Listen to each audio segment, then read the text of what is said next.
नमस्कार, आप देख रहे हैं जनतंत्र टीवी में हूं आपके साथ शिल्पा।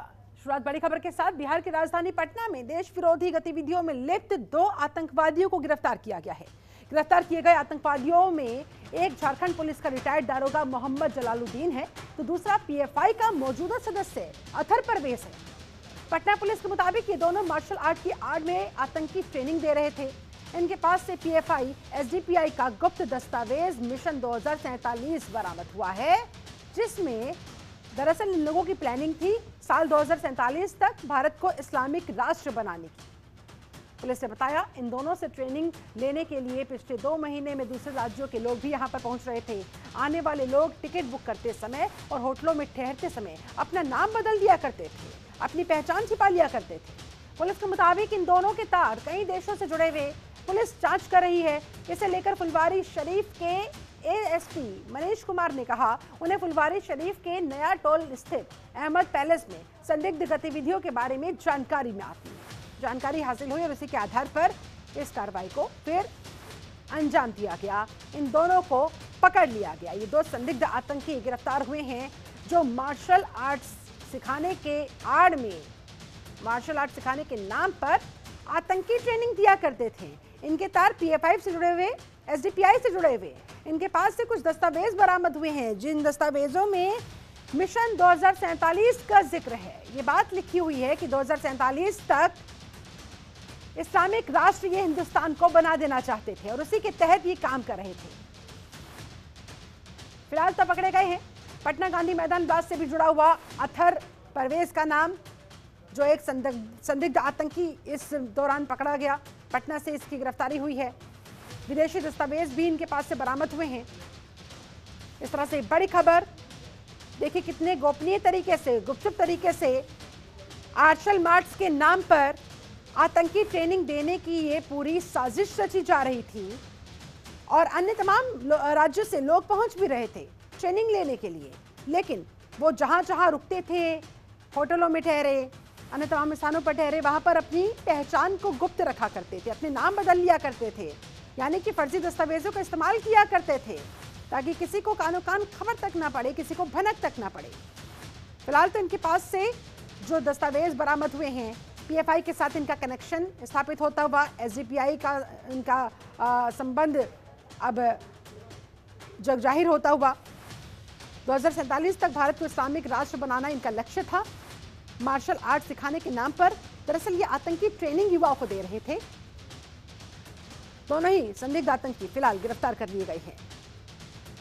अथर परवेज, जिसका पटना गांधी मैदान ब्लास्ट से पहले भी नाम जुड़ चुका है, उसका नाम पहले भी सवालों के घेरे में था, और एक और संदिग्ध आतंकी गिरफ्तार कर लिया गया।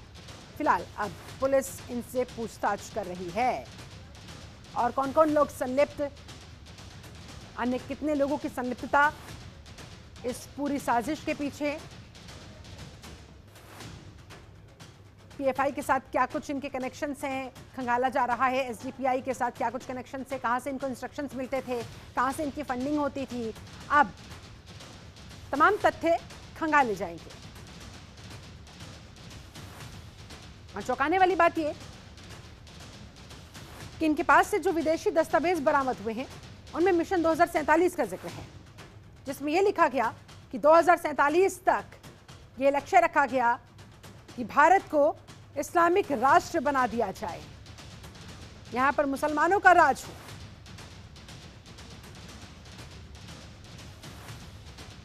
पटना से हमारे साथ संवाददाता प्रवीण ज्यादा जानकारी के साथ इस समय जुड़े हुए हैं।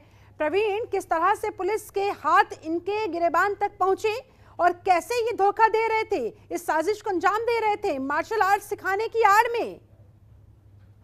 जी, ये घटना ये फुलवारी शरीफ का है। आपका यहाँ के पास एक वहाँ अहमद पैलेस अपार्टमेंट है जिसमें ये लोग रहते थे, और ये लगभग पुलिस जो है ये 2 महीने से उन लोगों को बात कर रही थी कि ये लोग जो है यहाँ पर संदिग्ध अवस्था में आकर यहाँ पर रहते थे, और कई लोग दूसरे राज्य से भी आके यहाँ पर रहते थे। यहाँ पर आपका जो ये है, आपका एक नाम आया है उनके जो आपके जलालुद्दीन है, जो कि वो मकान में रहते थे, और उनका भाई आपका अतर परवेज, ये आपका 2013 जो बिहार में जो बम कांड हुआ था पटना के गांधी मैदान में, उसमें ही आपका संदिग्ध थे वो, इसमें जेल भी गए थे वो। इनका भाई है आपका मंजर परवेज, क्योंकि ये सभी का जो आपका ये जो अभियुक्त थे उनका ये बेलर भी हुआ करते थे। और ये लगभग पिछले 2 सालों से ये DFI और DFTI के नाम पर यहाँ पर मास्टर आर्ट का जो ट्रेनिंग भी यहाँ के जो स्थानीय लोग हैं उनको दे रहे थे। ये 6-7 जुलाई को ये मालूम हुआ कि यहाँ पर मार्शल आर्ट के नाम पर यहाँ पर तलवार बाजी का, चाकूबाजी का और ऐसा का जो है आपका ट्रेनिंग दे रहे थे। और कई ऐसा दस्तावेज भी प्राप्त हुए जिसमें आपका जो मुस्लिम समुदाय के लोग हैं, जो आपका दलित परिवार से जुड़े हुए हैं, या जो एकदम निचले तबके के हैं, उनको साथ में जोड़ करके और ये इस्लामिक जो ये होता है उसको क्या बोलते हैं जिहादी जो है बनाने का लगातार प्रयास किया जा रहा था। और कितने लोगों की संलिप्तता हो सकती है, कितना बड़ा ही गैंग हो सकता है? क्योंकि 2 लोग तो जाहिर तौर पर इतनी बड़े स्तर पर इसे अंजाम नहीं दे सकते हैं, और भी लोगों का हाथ इसके पीछे होगा। कैसे उन तक पहुंचा जाएगा? जी, ये अभी सारी बातों की जानकारी अभी ली जा रही है। और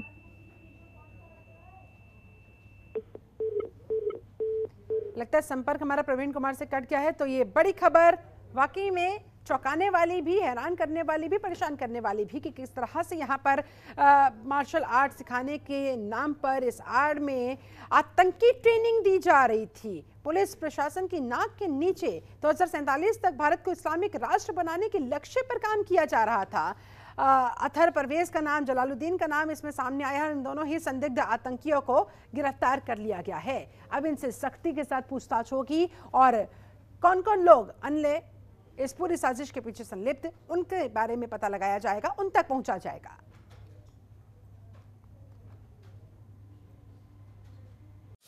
खबरों के निष्पक्ष विश्लेषण के लिए सब्सक्राइब करें Jantantra TV and press the bell icon. Never miss any update.